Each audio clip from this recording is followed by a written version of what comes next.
I believe that Ukraine has a strong enough partnership with the US to keep the aid flowing. He said at a briefing in Ukrainian before leaving London. The gall of this dude. Trump responded, said, look, this is the worst statement that could have been made by Zelensky, and America will not put up with it for much longer. Unfortunately, we have someone that is occupying the White House, and as far as I'm concerned, he is an enemy to the United States. He swore an oath just like the rest of us. President Trump wants a public apology from Zelensky, and he deserves it. So do we all. How dare he come here after we've given him billions of dollars for this war in their continent? We have been investing in him and this conflict for years, much to the chagrin of many of us, yours truly included. And then he comes over here and condescends to our president and most of the cabinet in the Oval Office. Well, now Ducey got asked the question, hey, how can we reconcile this? Now, here is what Ducey said from outside the White House. I have been told by a senior official here that nothing's going to happen with this minerals deal until Zelensky goes in front of cameras and makes an explicit public apology for the way that he behaved in the Oval Office with that meeting. And that is necessary to reconcile the shattered and broken relationships. All Zelensky had to do was hang tight for about 10 more minutes and the deal could have been signed and moved forward. And if he is really serious about ensuring peace, we were just taking the first step to do that. We're going to come back on that because it looks like Zelensky was meeting with other people who might have tried to sabotage the deal. Okay, this was Chris Murphy. And if you look at the timestamp on this over on X, Senator Chris Murphy, before they met with Trump at 9:15 a.m. my time, met with Congress before they went over to the White House and met with Trump. He sat there with everybody in the room. Okay, there's his Ukrainian congregation and the Democrats are over there. You see, what's his face, seed oil senator, whatever. They're all there saying, look, just finished a meeting with Zelensky here in Washington. He confirmed that the Ukrainian people will not support a fake peace agreement where Putin gets everything he wants and there are no security arrangements for Ukraine. Oh, doesn't that sound familiar? It sounds like exactly what Zelensky was whining about. Where are security guarantees? Blah, blah, blah. So he comes in, he sits down, all the Democrats get around his ear and tell him, don't go sign this deal. He went over with London, got pats on the head from everybody over there. Here, let's take photographs. It's like they're all at high school prom or something. This is what they do is they just meet, tweet, and take photographs. And this was like a show of force. Don't let this escape you at all. This is a show of force against Trump. I'm sure the summit was all there and, time to happen anyways, but they're there. We're standing in solidarity against President Trump and America, who's been footing large parts of the bill. And so all weekend long, they were doing this, trying to rub everybody's faces in it. Like, oh, look, we don't need you, America. We're going to get along without you. Oh, okay, we'll come back to that because that weapon and that funding can now get cut off if you'd like it to, because the Wall Street Journal is saying it already has. Zelensky posted this one today, said, all right, look, we continue to work with partners. We have already had talks and other steps to come soon. It is very important that we try to make our diplomacy really substantive to end this war the soonest possible. Now, we need real peace, and Ukrainians want it most because the war ruins our cities and towns. We lose our people. We need to stop the war and to guarantee security. We are working together with America and our European partners and very much hope on U.S. support on the path to peace. Peace is needed as soon as possible. Well, hey, moron, we just invited you to the White House last week to start that process. Why did you bail on that? Oh, because you wanted a security guarantee. Okay, well, Keir Starmer and those people in the UK, they're now saying that they're going to put their people, boots on the ground over there in Ukraine and fly their airplanes around, which is perfectly fine by us. So Zelensky went around, he was palling around with a bunch of people. He also posted this, Zelensky, in addition to colluding with Senator Chris Murphy to have this whole deal thrown off the rails. Here's a video from the meeting that Zelensky himself posted. Okay, this is before the Oval Office event. And he said, look, an important visit to the United States before the blowout. In Washington, I met with a bipartisan delegation from the Senate. Our discussions focused on the continued military assistance for Ukraine, relevant legislative initiatives, my meeting with Trump coming up next, efforts to achieve a just and lasting peace, our vision for ending the war, and the importance of security guarantees. We take pride in having strategic partners. We are grateful for the unwavering bicameralism and support throughout all 3 years of Russia's full-scale aggression. Okay, so this little smarmy punk just gets done glad-handing with all these schmucks in Congress. Then Zelensky goes in, blows the lid off the whole thing. What a joke. Now, what we have seen is Zelensky's telling us this, says that the end of war with Russia is very, very far away. He says it's not going to happen anytime soon, which is weird because he just posted on X that he wants it over like immediately. We need the United States. But if it's still very, very far away, it doesn't seem very optimistic. He said, I think that the relationship with the U.S. will continue because it's more than an occasional relationship, he said on Sunday, referring to the support over the past 3 or 4 years. Now, is the strategy to just wait Trump out? Like they're just going to keep this conflict going for another 3 years and then the next person, hopefully, the the remnants of the deep state can install another pro-Ukrainian person in there. I believe that Ukraine has a strong enough partnership with the US to keep the aid flowing. He said at a briefing in Ukrainian before leaving London. The gall of this dude. So he just shows up, takes a dump on all of us in the Oval Office, flies over, skips around with Keir Starmer, and then says that he's going to wait us out and that the Grahams and the Klobuchars in the United States are going to just keep the aid flowing, okay? Because what does Trump have to do with anything? US hitting the brakes on the flow of arms to Ukraine. Oops! Talk about your all-time backfires there, Zelensky. Military financing has been stopped, and officials are meeting to consider suspending another type of assistance too. Oh! This is the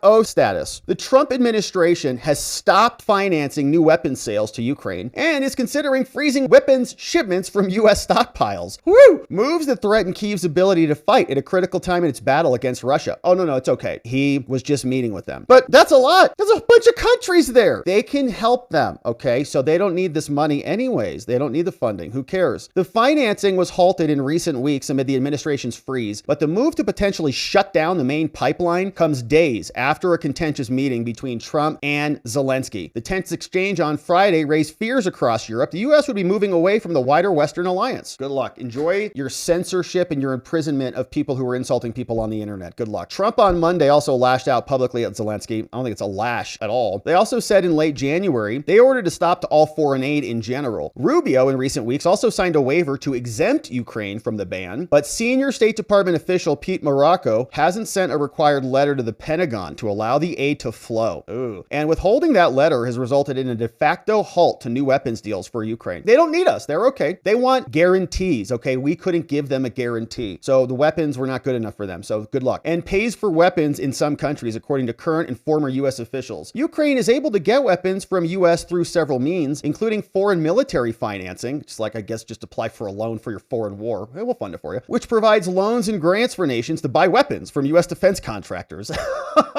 They're like payday loans for foreign countries. What a great world. And the Ukraine Security Assistance Initiative, which allows the Pentagon to buy weapons for Kyiv, but is currently out of funds. Oh no. However, Presidential Drawdown Authority, which allows the Defense Department to pull directly from its own stockpiles, has been the most significant tool for arming Ukraine, just depleting our resources for them. And they keep lecturing us constantly, like, we're depleting the Russian resources, and we're using Ukrainians as slave conscript mercenaries to go fight a war, so we Americans don't have to. These idiots on the left who keep saying that like it's something to have some morality about. Oh, no. We're too good to go fight in a war for democracy. We'll let those peasant Ukrainians do it. It's sick. On Monday, the White House is holding a meeting to consider suspending shipments, that's today, using the Drawdown Authority. A congressional aide and second person familiar with the matter said, yeah, the shutdown of financing new weapon sales began before Friday's acrimonious meeting. Good. During which time Ukraine and the U.S. were supposed to sign an agreement, but then Zelensky threw a temper tantrum. But the meeting to consider suspending ongoing weapons shipments emerged after the Friday blowup. The State Department declined to comment. Without new U.S. military aid, there should be no problem at all, because he's got other countries. Ukraine likely has enough weapons to keep fighting Russia at its current pace until the middle of the year. Perfect. They're fine. That's plenty of time for Europe to ramp up their production capabilities, and they can fight their own damn war. That is the result in part of a surge of U.S. weapons that Biden dumped out on his way out, right? He ransacked the Treasury. So we still are paying for that grift, which was a theft for foreign countries by Joe Biden and the Democratic Party and many in the Republican Party. Over the weekend, European leaders held a summit in London and agreed to form a coalition, perfect, to forge a Ukraine peace plan to present to Trump that would include ground troops and military assets. Almost sounds kind of like NATO, no? Except it's not officially NATO. It's a European conglomerate. So what do they need us for? European allies in Ukraine's own growing defense industry. It's like, we're not going to allow them to come into NATO. That's a non-starter for the Russians. Oh, okay, that's cool. So we'll just make like another type of NATO and just bring them into that. Genius. Now, European allies in Ukraine's growing defense industry can make up for some of the shortfall, but an end to the U.S. aid would cut Ukraine's access to advanced weapon systems that are important to its broader strategy. And if the shutdown persists, Ukraine would lose its supply of some sophisticated weapons, including advanced air defense systems, surface-to-air missiles, ATACMS, and more. Once those U.S. supplies run out, Ukraine's ability to conduct longer-range strikes would also suffer, but that's okay. Europe can step in, and they can meet a fair amount of that. Over time, Ukraine could find it harder to make longer-term plans for its arsenal. The Trump administration has sent some of the weapons promised by Biden. The last major new arms package was on December 30th during Biden, included some advanced weaponry and stuff. The package was $1.22 billion, over $3 billion in funds to draw from, but not been allocated. And yeah, you get cut off. That's what happens if you want to come over here and act like a condescending fool to the very country that has been supporting you at rates greater than our so-called European allies, who then turn around and mock us and try to censor our own social media companies from within our own borders. Now, Trump got asked some questions about this today. Several different questions lobbed his way during press briefings. The press briefing was originally about Taiwan Semi investing another $100 billion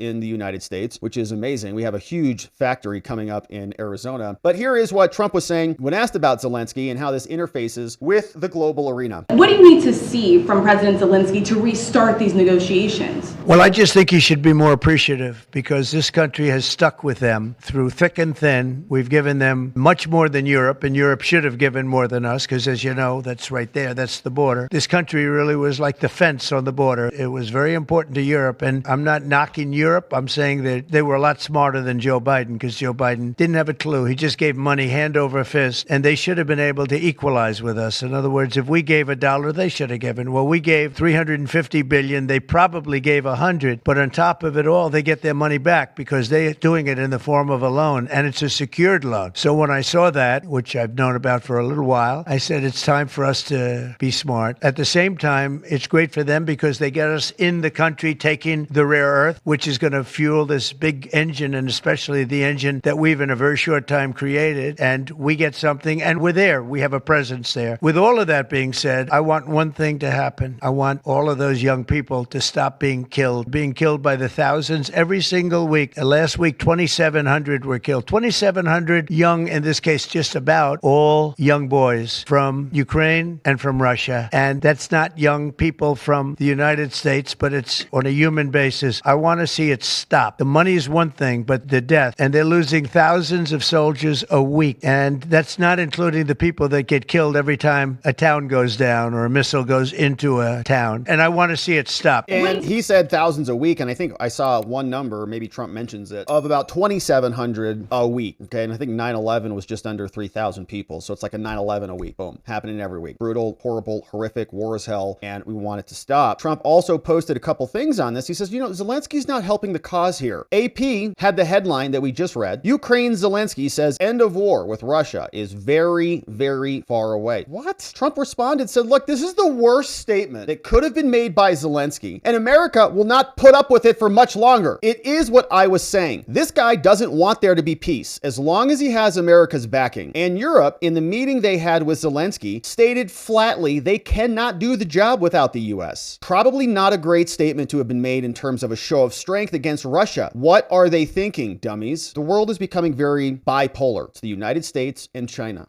with BRICS, and Russia and India, and the United States with Europe, the G7. If they're trying to negotiate within our bracket of the world and hedge in there, that's going to work out worse for them. Because if they don't have the United States, then they just have Europe. Unless they want to join with Russia and China, which I don't think they do, because Zelensky would never agree to a deal that gives them less than this deal. And that's obviously what they would be giving or offering them. So Trump posted that. That was one truth. He also said this: the only president who gave none of Ukraine's land to Putin is Trump. Remember that when the weak and ineffective Democrats criticize and the fake news gladly puts out anything they say. History be your guide, Democrats. He also says, by the way, there's an economic problem here. Europe has spent more money buying Russian oil and gas than they have spent on defending Ukraine by far. And if the United States stops exporting oil and gas to Europe, where are they going to get their oil from? And how are they going to beat the enemy that they are funding with the purchase of their oil and gas? It doesn't make any sense. That's why Zelensky had the best deal he was going to get, should have taken it. But they didn't do that. So Trump is commenting on that statement, saying it's a long, long way from being solved. What? President Zelensky supposedly made a statement today in AP.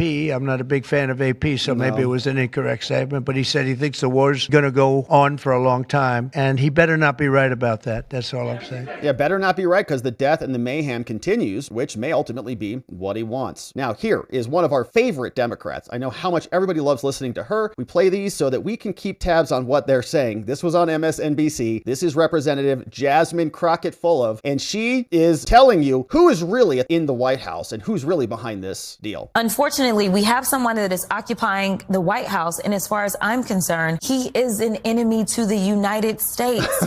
He swore an oath just like the rest of us.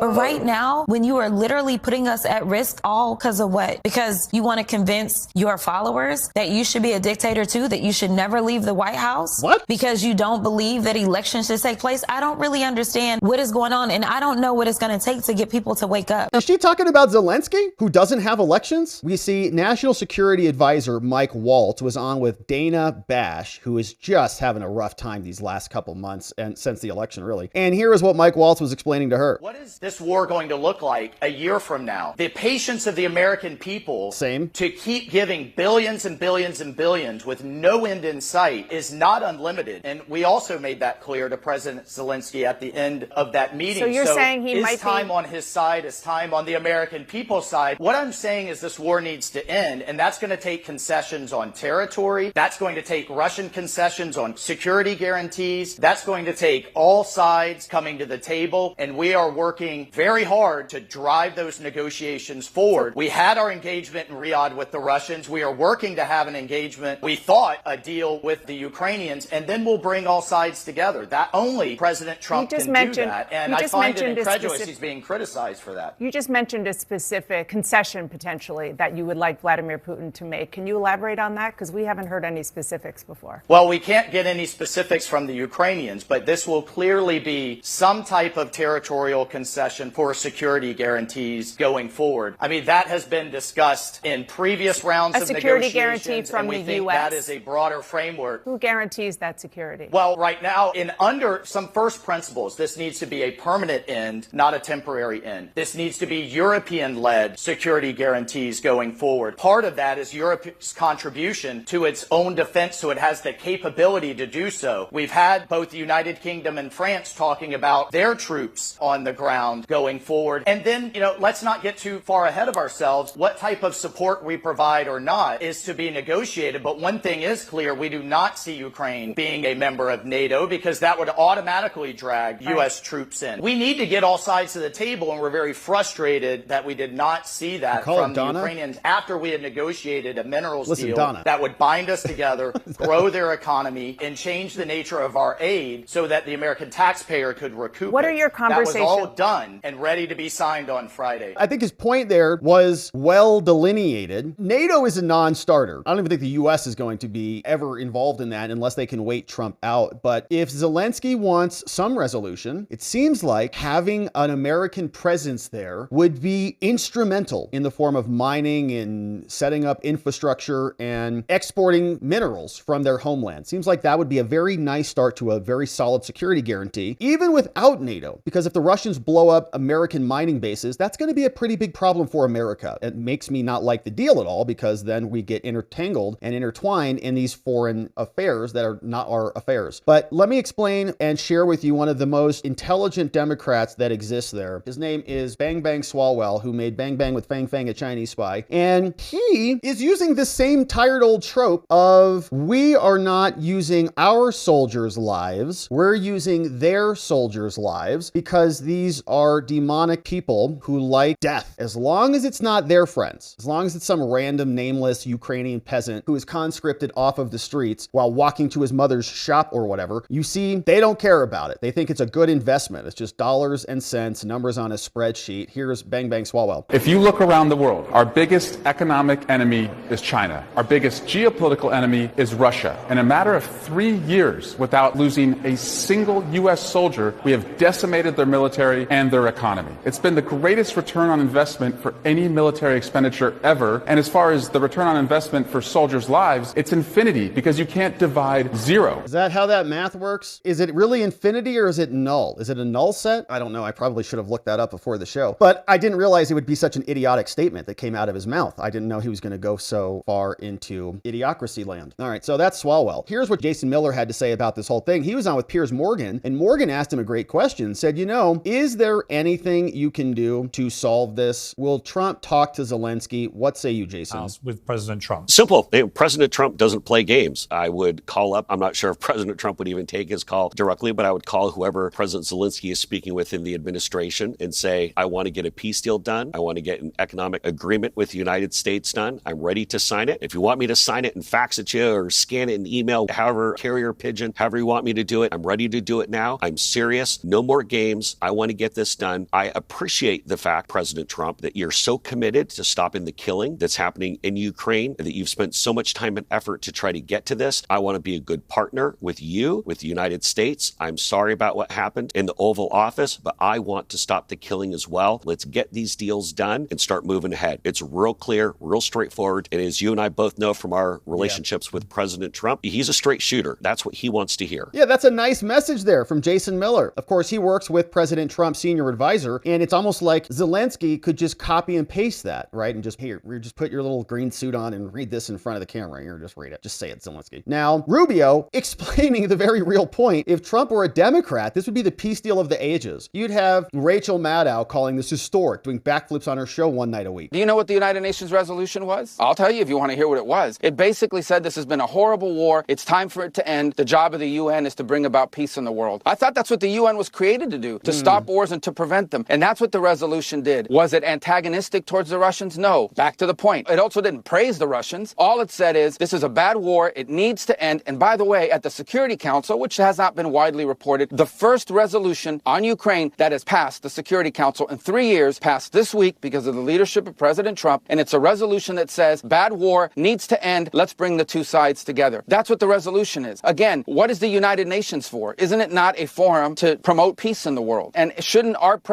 we all be happy that we have a president who's trying to stop wars and prevent them instead of start them? And I just don't get it. I really don't, other than the fact that it's Donald J. Trump. If this was a Democrat that was doing this, everyone would be saying, well, he's on his way to the Nobel Peace Prize. This is absurd. We are trying to end a war. You cannot end a war unless both sides come to the table, starting with the Russians. That is the point the president has made. And we have to do whatever we can to try to bring them to the table to see if it's even possible. I'm not promising you it's possible. I'm not telling you it's 90% likely. I'm saying it's 0% likely if we don't get them to a negotiating table. And the sooner everyone grows up around here and figures out that this is a bad war that's heading in a bad direction with death and destruction and all kinds of dangers surrounding it that could spiral into a broader conflict, the sooner people grow up and realize that, I think the more progress we're going to be able to make. But the president's crystal clear. He campaigned on it and he's going to govern on it. And that is, he is going to be a president that tries to achieve peace. And he has been very clear. This is a war that would have never happened had Donald Trump been in the White House, and it needs to end. And we're going to do everything we can to end it in an enduring and sustainable and fair way. Amazing. Rubio delivering it well. And I think that he's absolutely right. Here was C-SPAN posting this final video clip here from Trump. And here's what he said. Question, is the minerals deal dead? Is there anything we can do about this, President Trump? Is the Ukraine minerals deal now dead, or can it be revived? Well, I'll let you know. We're making a speech. You probably heard about it tomorrow night. So I'll let you know tomorrow night. But no, I don't think so. I think it's a great deal for us because, Biden very, very foolishly, stupidly, frankly, gave $300 billion and $350 billion more accurately to a country to fight and to try and do things. And you know what happened? We get nothing. Just gave it. We could have rebuilt our entire U.S. Navy with $350 billion. Think of it, $350 billion. We could have rebuilt our U.S. Navy. So he gave it away as fast as the money could be gone. And what we're doing is getting that all back and a lot more than that. And it's very important for this business that we're talking about here with chips and semiconductors and everything else. We need rare earths. And the deal we have is we have the finest rare earths that you can. All right, so we want the war to end. We'll see if Zelensky can get his act together and reconvene with the other Europeans. And you got to imagine there's a lot of pressure on him from the other Europeans to sign this deal. But President Trump, magnanimous as he is, says there is still a possibility for the deal to occur. Of course, we're going to be here and we'll continue to cover it.